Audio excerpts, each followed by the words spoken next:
साल था 1947। भारत आजाद हो चुका था, लेकिन सामने एक बड़ी चुनौती थी। 565 प्रिंसली स्टेट्स में से हर राजा अपनी मर्जी से फैसला करना चाहता था। कोई पाकिस्तान में जाना चाहता था, कोई स्वतंत्र देश बनाना चाहता था। इस वक्त होम मिनिस्टर सरदार पटेल और उनके सचिव बीबी मेनन ने मिलकर एक इंटीग्रेशन डेवलपमेंट बनाया, जहां हर रियासत की बातचीत, दस्तावेज और निर्णय दर्ज किए जाते। यहीं से शुरू हुई वो फाइलें जिन्हें बाद में पटेल पेपर्स कहा गया। लॉर्ड माउंटबेटन उस समय भारत की आखिरी वॉइसरॉय और पहले गवर्नर जनरल थे। उनके और पटेल के बीच कई गोपनीय चिट्ठियां हुई। इन चिट्ठियों में दो विषय प्रमुख थे: हैदराबाद और जूनागढ़ की स्थिति, कश्मीर पर अंतिम निर्णय। कुछ चिट्ठियां ब्रिटिश नेशनल ऑफिस में मिली थी, जहां पटेल ने लिखा था, कश्मीर को लेकर नेहरू भावनात्मक है, लेकिन हमें व्यवहारिक रहना होगा। लेकिन बाकी कई पत्र, खासकर ऑपरेशन पोलो से जुड़ी, भारत सरकार ने अब तक सार्वजनिक नहीं किए।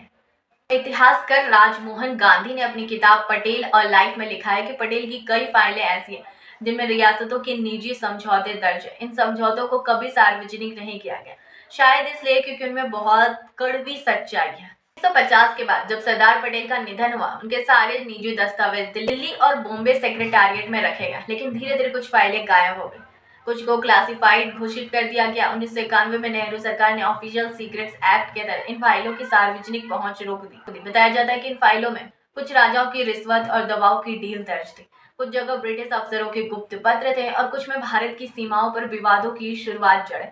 इतिहासकार दुर्गा दास लिखते हैं कि अगर सरदार पटेल के सभी पत्र सार्वजनिक कर दिए जाए तो भारत पाकिस्तान संबंधों पर एक नया दृष्टिकोण सामने आएगा। पटेल के साथ काम करने वाले बीबी मेनन ने 1946 में अपनी प्रसिद्ध किताब लिखी, the story of the integration of the Indian states.